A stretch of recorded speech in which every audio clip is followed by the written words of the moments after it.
prosesnya berjalan agak lama sampai tadi 20 lebih saksi diperiksa? Nggak perlu buru-buru menetapkan tersangka itu. Karena menurut saya ya, ini kasus ini nanti jadi banyak sekali tersangkanya nanti. Ya. Polda Metro Jaya masih mendalami kasus tuduhan ijazah palsu Jokowi. 29 saksi telah diperiksa, namun hingga kini belum ada tersangka. Untuk membahasnya, kami telah terhubung bersama dengan penasihat ahli Kapolri, Pak Arianto Sutadi, serta kuasa hukum Roy Suryo CS Ahmad Hozinudin. Selamat malam, Pak Arianto. Selamat malam, Pak Hozi. Pak Davi, selamat malam. Selamat malam. Baik, saya ke Pak Arianto terlebih dahulu. Pak Arianto, polisi sudah periksa, ada banyak sekali saksi nih, ada 29 dalam kasus ini. Namun belum ada tersangkanya. Kalau dari persepsi Anda, sebenarnya apa yang dicari oleh penyidik? Yang dicari oleh penyidik adalah bukti yang sebanyak-banyaknya, selengkap-lengkapnya. Untuk membuktikan bahwa apakah ijazah Pak Jokowi itu palsu apa tidak. Itu satu ya. Yang kedua, apakah orang yang dilaporkan oleh Pak Jokowi itu memang betul-betul melakukan tindakan yang seperti dituduhkan itu tadi, yaitu melakukan pencemaran, ujaran kebencian dan sebagainya. Jadi sampai sekarang polisi itu sekarang masih mencari alat-alat bukti yang lengkap sesuai dengan perintah Kapolri ya. Jadi saya tidak mengatakan begini ya, jangan kita hanya 2 alat bukti cukup jadi tersangka. Itu kan hanya kalimat di KUHP. Tapi dalam praktek gitu ya Pak, pembuktian itu ribuan alat yang bisa disampaikan di dalam persidangan itu. Nah ini karena kasusnya itu termasuk banyak ya itu tadi mengenai ijazah palsu itu. Kan di satu sisi yang menuduhkan kan dia pakai bukti-bukti yang melalui media-media diumbar ke sana sini gitu ya. Itu dianggap itu sebagai bukti. Sementara yang dituduh pembelanya itu menyatakan buktinya adalah silakan diperiksa di UGM dan sebagainya. Nah itu kan buktinya banyak itu nanti, maka akan supaya nanti di dalam persidangan itu nanti itu bisa hakim bisa mendengarkan ini bukti-bukti yang memberatkan dan bukti yang meringankan untuk pembuktian apakah ijazah itu palsu atau tidak. Nah sementara kasus itu kan juga sama juga yang satu LP yang di Polda Metro itu untuk membuktikan alat-alat bukti itu apakah benar disangkakan itu mencemarkan nama, ujaran kebencian, fitnah, provokasi dan sebagainya itu bisa dilihat dari bukti-bukti yang ada gitu. Itu yang selama ini terjadi gitu. Jadi ini kasus ini jadi lama, jadi rame banget karena apa? Karena masing-masing pihak itu tidak ada kesepahaman. Di satu sisi mau membuktikan dengan alat-alat bukti yang menurut dia itu adalah benar gitu ya. Tetapi di lain sisi padahal tindakannya itu mengandung tindakan pidana justru yang itu bisa membuktikan bahwa itu benar. Itu yang terjadi selama ini Pak. Gitu, baik. Bang Hozi, Anda sependapat dengan Pak Arianto? Yang pertama, bismillahirrahmanirrahim, saya ingin mengklarifikasi ya apa yang disampaikan oleh Pak Arianto juga apa yang diberitakan oleh Ainus. Yang pertama saya klarifikasi pemberitaan Ainus bahwa sampai hari ini pemeriksaan di Polda Metro Jaya atas laporan pelapor saudara Joko Widodo itu belum ada nama terlapornya. Bahkan dalam proses pemeriksaan, baik saat pemeriksaan respons Yanipar, Roy Suryo dan yang lainnya, penyidik menyatakan bahwa terlapor itu masih dalam penyelidikan. Artinya untuk menghormati asas praduga tak bersalah, sebaiknya kita tidak menyebutkan nama lengkap karena boleh jadi justru pihak-pihak lain atau mungkin ada nama lain yang tidak disebutkan itu.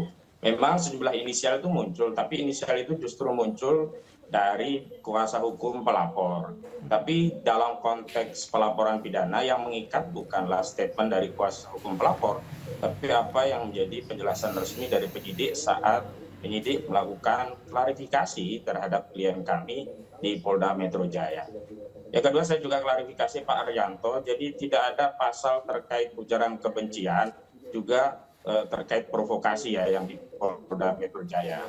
Yang ada benar tadi ada pencemaran 310 KUHP, fitnah 311 KUHP, kemudian menyerang kehormatan melalui sarana ITE 27A Undang-Undang ITE, juga ada 2 Undang-Undang ITE ya pasal 35 dan pasal 32 berkaitan dengan melakukan tindakan terhadap data-data elektronik yang dianggap menjadi otentik begitu. Sehingga saya mau luruskan tidak ada pasal provokasi, tidak ada pasal ujaran kebencian gitu. Nah, statement saya terkait kasus ini adalah bahwa yang menjadi soal itu kan sebenarnya ini dimensinya menjadi luas karena ada dua dimensi hukum sekaligus ya. Pertama perdata, yang kedua pidana. Perdata hari ini Saudara Joko Widodo dipersoalkan di dua pengadilan, yakni Pengadilan Negeri Sleman, sebagaimana tadi diberitakan, yang kedua Pengadilan Negeri Surakarta yang digugat oleh Dr. Muhammad Taufik. Kemudian di aspek pidana itu ada beberapa laporan. Yang pertama laporan yang ditujukan kepada Saudara Joko Widodo berupa Dumas yang telah ditingkatkan oleh Waras Mabes Polri menjadi laporan informasi, dan hasilnya terakhir kita ketahui bahwa proses Dumas itu dihentikan dengan statement dari tim bahwa bukti itu dianggap identik. Yang kedua adalah proses pidana ada yang di Jakarta Selatan yang terakhir dilimpahkan ke Polda Metro Jaya. Memang kalau yang di Polres Jakarta Selatan dan Jakarta Pusat itu tuduhannya provokasi atau melakukan penghasutan pasal 160 KUHP begitu. Nah, yang terakhir adalah apa yang kemudian saat ini berproses di Polda Metro Jaya, dan tentu saja saya mengingatkan pada penyidik untuk melakukan penyitaan ijazah asli Saudara Joko Widodo pada saat dia melapor. Karena sampai hari ini bukti pelaporan yang diserahkan oleh Saudara Joko Widodo di Polda Metro Jaya itu hanya fotokopi, padahal itu kan yang jadi dasar dia menganggap klien kami itu menyebarkan fitnah dan juga pencemaran. Baik. Saya ke Pak Arianto. Pak Arianto, belum ada nama terlapor. Jangan-jangan ini yang menyebabkan prosesnya berjalan agak lama sampai tadi 20 lebih saksi diperiksa. Nggak perlu buru-buru menetapkan tersangka itu. Karena menurut saya ya, ini kasus ini nanti jadi banyak sekali tersangkanya nanti. Ya. Karena dari perdebatan di atas media selama ini dalam rangka membahas kasus ini, itu banyak sekali bertebaran tindakan-tindakan pidana yang isinya ujaran kebencian, fitnah, provokasi, dan sebagainya.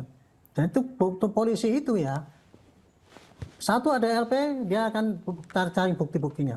Tetapi kalau di dalam penyidikan itu ditemukan lagi ada tindak pidana, maka dia bisa boleh membuat ini satu pengusutan lagi untuk tindak pidana yang dilakukan itu gitu.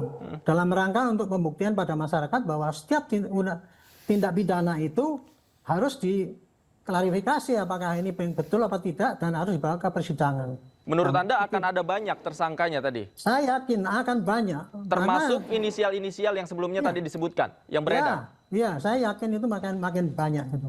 Karena gini ya, perdebatan di dalam ini ya, itu merupakan jejak digital yang nggak bisa dihapus. Bahwa orang itu sudah memfitnah, mengumbar provokasi, mencemarkan dan sebagainya itu. Itu saya ingatkan aja ini ya. Inilah negara kita itu negara hukum ya. Di atas negara hukum itu apa yang perilaku yang diatur dalam undang-undang itu bisa didalilkan sebagai tindak pidana dan itu harus proses hukum. Itu kira-kira apa pandangan saya mengenai. Pak Gozi, silakan tanggapi. Justru saya melihat statement seperti ini tidak sehat ya dalam konteks negara hukum kita. Karena kita harus berpraduga tidak bersalah, presumption of innocence. Penyebutan sebelah persoalan yang keliru saja tadi itu sebuah pelanggaran terhadap asas praduga tak bersalah, berarti tidak membaca secara teliti apa sih yang dilaporkan oleh Saudara Joko Widodo dan pasal-pasal apa yang berkenaan, sehingga tidak kemudian melebar ada provokasi, ada pasal kebencian dan sara.